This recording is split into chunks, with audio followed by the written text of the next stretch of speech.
passé après Smaïl Belkhiyat, je ne serais pas venu, parce que c'est difficile de faire mieux. Mais par contre, je vais vous mettre un peu à contribution, tout comme lui. J'avais prévu avant, mais il est passé, il a eu la primauté.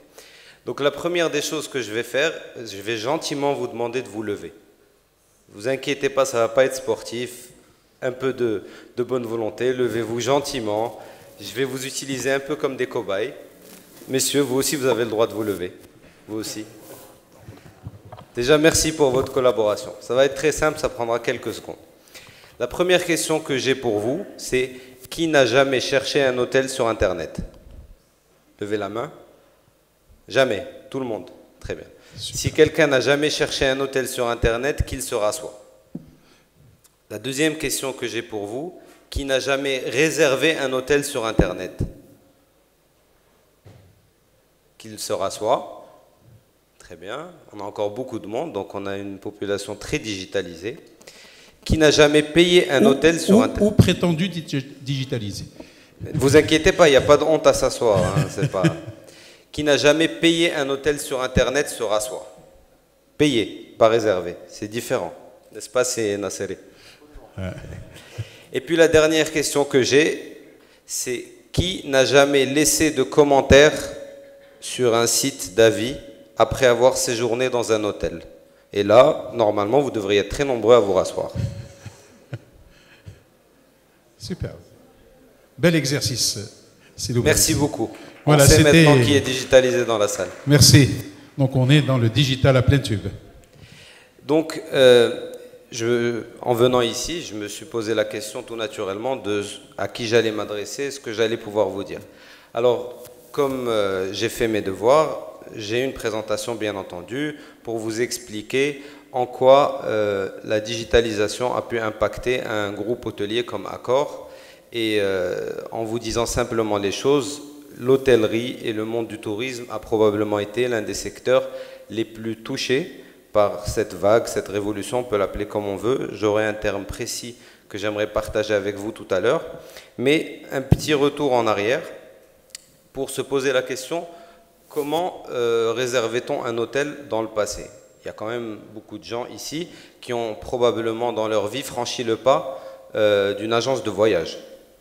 Ce n'est pas mon cas, mais je pense que beaucoup de gens ont déjà réservé un hôtel ou un billet d'avion en allant dans une agence de voyage. Donc on avait comme choix, aller dans l'agence de voyage, aller à l'hôtel directement, demander une chambre, appeler au téléphone si tant est qu'on ait le numéro, ou envoyer un fax quand on était, on va dire, une entreprise. Et ça avait comme résultante sur le consommateur, d'abord ça prenait du temps. L'offre était assez limitée, c'est-à-dire vous cherchiez un hôtel, vous saviez où vous voulez aller, vous n'aviez pas trop le choix de comparer quoi que ce soit. Et en termes de coût, vous deviez acheter le prix qu'on vous donnait, ça s'arrêtait là, vous aviez votre réservation. Mais ça, c'était vraiment avant. Et entre-temps, il s'est passé des choses, et la réalité, c'est que le seul et l'unique gagnant dans cette équation, c'est d'abord le consommateur. Après, bien entendu, des modèles économiques sont venus en profiter de cette révolution digitale. Alors aujourd'hui, pour parler de l'hôtellerie toujours, 60% des gens, après les statistiques peuvent varier, ça dépend des pays, mais globalement, selon un site très sérieux, 60% des clients organisent leur séjour sur Internet. 95% de ces gens consultent des avis avant de réserver. Donc vous devez forcément faire partie ici. Et même aujourd'hui, plus loin que ça, 83% des gens se disent favorables à ce qu'on suive leur tendance pour qu'on puisse leur offrir un meilleur produit qui corresponde plus à leurs attentes. Donc c'est dire qu'aujourd'hui même le consommateur a souscrit à cette nouvelle vague pour, on va dire, se laisser conseiller et se laisser proposer des produits qui correspondent à ce qu'il attend. Donc entre les deux, qu'est-ce qui s'est passé? Il y a un mot que je pensais que j'allais entendre avant, mais par chance, je ne l'ai pas encore entendu, la disruption. Alors, je l'ai beaucoup entendu avant chez les Américains, même chez nous, chez Accor, mais j'ai voulu chercher pour vous donner une définition, on va dire, scientifique. Donc, une disruption est un terme didactique d'emploi rare pour désigner une rupture, une fracture ou une brisure. Jusque-là, ça n'a pas l'air de nous atteindre dans notre vie quotidienne. Pourtant, en économie, on parle de disruption lorsqu'un nouveau produit ou service radicalement innovant est introduit, ce qui bouleverse la stratégie des entreprises, casse les codes du marché en créant une rupture, un nouveau marché, un nouveau modèle économique ou de nouveaux comportements chez les utilisateurs. Et là, je ferme les yeux et je pense Uber, Booking, Google, Apple, comme ça, tout de suite. Donc ça veut dire que ces entreprises sont venues et ont disrupté complètement plusieurs secteurs d'activité, le transport, l'hôtellerie, les compagnies aériennes, l'immobilier, un ensemble de choses. Et donc, pour en arriver au cas de l'hôtellerie et plus précisément notre cas à nous qui est Accor, qui est un groupe hôtelier mondial aujourd'hui avec plus de 4500 hôtels dans le monde, en 2014, on s'est rendu compte qu'on avait raté plusieurs trains qui étaient passés et qu'il fallait se réveiller, se mettre à niveau, parce que beaucoup de choses étaient arrivées et que les consommateurs qu'on avait en face, d'abord n'avaient plus les mêmes attentes, mais n'avaient plus non plus les mêmes modes de consommation pour arriver chez nous. Et donc il fallait qu'on revoie complètement notre approche. C'est ce qui a donné la naissance d'un plan qu'on appelle Leading Digital Hospitality, qui repose sur 3 piliers qui sont très concrets. C'est d'abord le client, le collaborateur et nos partenaires.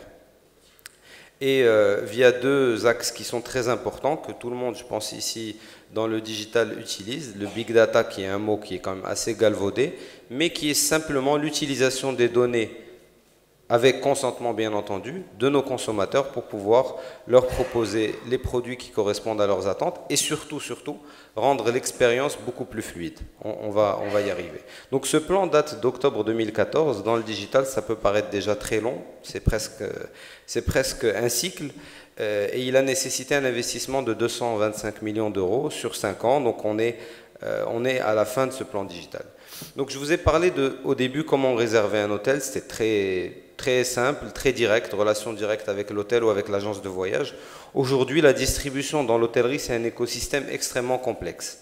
Donc j'ai simplifié ce schéma, mais qui vous montre aujourd'hui un hôtel, que ce soit Accor, bon là c'est un cas pratique d'un hôtel Accor, comment il interagit avec l'écosystème de distribution et comment un hôtel arrive à son consommateur final, qui est le client qui va séjourner. Donc bien entendu, nous avons encore aujourd'hui une bonne partie des clients, et fort heureusement pour les marges, qui viennent chez nous directement, parce qu'ils connaissent la marque, parce qu'ils sont dans un environnement où il y a une concurrence limitée, ou pour tout un tas de raisons. Ensuite, il y a les canaux digitaux internes que nous maîtrisons nous-mêmes, c'est-à-dire les sites web de nos marques, les applications mobiles, nos centres d'appel qui sont encore aujourd'hui très importants. Et puis il y a toute la partie externe, ce qu'on va appeler les meta-search. Et donc là j'en ai cité quelques-uns qui sont les plus connus, TripAdvisor, Kayak, Trivago et Google qui est en train de rentrer en force dans cette sphère du voyage et du tourisme parce que clairement ils ont senti qu'il y avait un énorme coup à jouer là-dedans et qu'ils ne pouvaient pas laisser les autres en profiter tout seuls. Et ensuite, donc, il y a les agences de voyage en ligne, et vous les connaissez forcément parce que vous êtes des consommateurs avertis et digitalisés, les Booking.com, les Expedia et les autres, qui aujourd'hui constituent également pour nous un canal de distribution important. Et puis il y a un canal qui est un peu plus confidentiel et qui s'adresse plutôt aux entreprises, au B2B, c'est ce qu'on appelle les Travel Management Companies, qui sont des agences de voyage mais à destination plutôt des professionnels et qui eux vont s'alimenter par un système d'interconnexion entre nos hôtels et leurs interfaces pour pouvoir arriver à nos hôtels. Et tout ça se fait sans une intervention humaine au quotidien. C'est des systèmes qui sont interfacés entre eux, qui font qu'en temps réel, on obtient de la disponibilité, des tarifs, des nouveautés sur son écran d'ordinateur, sur son application de smartphone pour pouvoir réserver un hôtel. La transformation digitale chez Accor a reposé sur 8 programmes que je ne vais pas détailler ici, mais d'abord le Mobile First. Et ça, je pense que ça rejoint ce qui a été dit auparavant par les intervenants, c'est que très clairement, Des statistiques vont varier, mais peut-être qu'entre 60 et 80% des consommateurs aujourd'hui vont le faire, vont utiliser un mobile pour leur achat, pour leur recherche d'hôtel ou pour quoi. Donc, il fallait se mettre à niveau, au niveau de la plateforme mobile et être totalement efficace sur l'application mobile ou sur la version mobile du site Accor Hotels. Customer Centric, c'est vraiment se mettre dans la peau du client et se dire aujourd'hui, penser comme Steve Jobs, on pense d'abord aux attentes du client, qu'est-ce qu'il recherche chez nous et on design notre interface. Seamless Journey, ça veut dire rendre le parcours client le plus fluide possible et le plus efficace, réduire au maximum le temps entre le début de la recherche et la transaction. MyCB2B, c'est pouvoir prendre en considération les besoins également de nos clients B2B qui réservent des salles, des séminaires et qui sont des gens qui ont pour habitude d'avoir en face d'eux un agent de réservation, un commercial. C'est de pouvoir leur offrir aussi une solution digitale. Owner Franchise Centric, c'est que Accor, depuis ces 5 dernières années, est passé d'un modèle où nous étions propriétaires des hôtels à un modèle où aujourd'hui nous sommes principalement gestionnaires de nos hôtels. C'est que des gens nous confient leurs murs pour venir les gérer avec des marques, avec des process, avec des standards et avec une expérience client reconnue mondialement.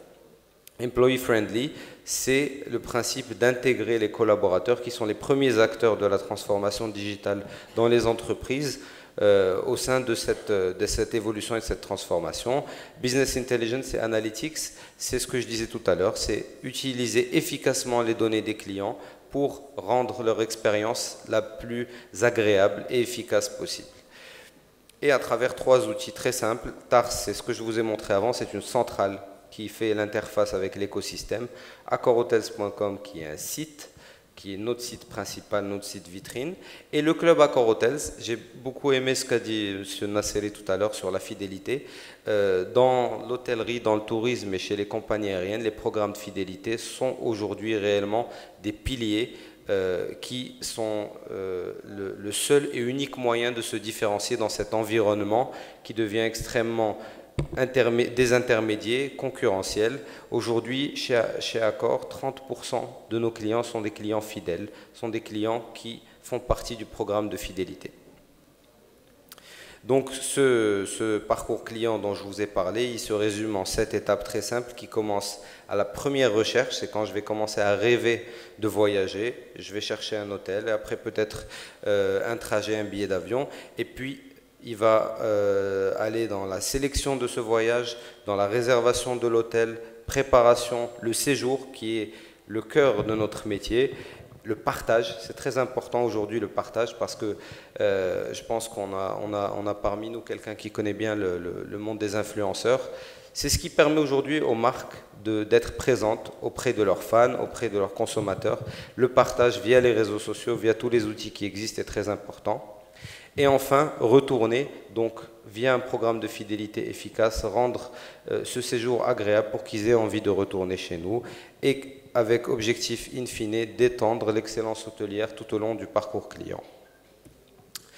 Alors ça, c'était la transformation digitale. On me dit que j'ai 2 minutes, mais je vais être très rapide. Donc la transformation digitale, c'était un chemin qui a duré 5 ans, qui touche vers sa fin et qui aujourd'hui a donné lieu à quelque chose de nouveau chez Accor Hotels, c'est qu'on va aller au-delà, c'est l'hospitalité augmentée. Nous ne sommes plus seulement un groupe hôtelier avec des marques d'hôtels de gamme différentes, mais nous sommes dans une sphère avec du voyage, de l'hébergement, de la restauration. Je vais aller directement à la fin. L'objectif de ce nouveau programme d'hospitalité augmentée, c'est renforcer l'effet de gamme, c'est-à-dire avoir un hôtel, avoir une proposition de service pour tous les clients. Si je dois rejoindre le secteur de Salouti, c'est du social au luxe. C'est vraiment pouvoir toucher l'ensemble des clients, s'adapter aux différences culturelles en fonction des habitudes de consommation, prendre soin de nos clients et aller au-delà de l'expérience hôtelière. Et ça, aujourd'hui, ça se traduit tout simplement par cette slide-là, que je vous demande juste de regarder attentivement, c'est l'ensemble des marques de notre groupe aujourd'hui. Il y a plus de 50 marques dans ce groupe.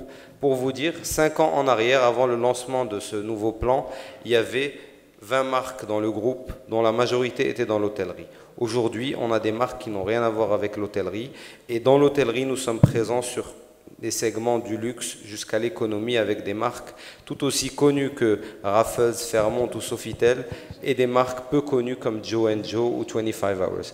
Donc, l'hospitalité augmentée, c'est la capacité d'être un compagnon de vie pour nos clients, que nos hôtels soient bien plus que des lieux pour venir dormir ou se restaurer, mais c'est réellement d'être présent au quotidien dans la vie de nos clients et de les toucher au cœur au quotidien.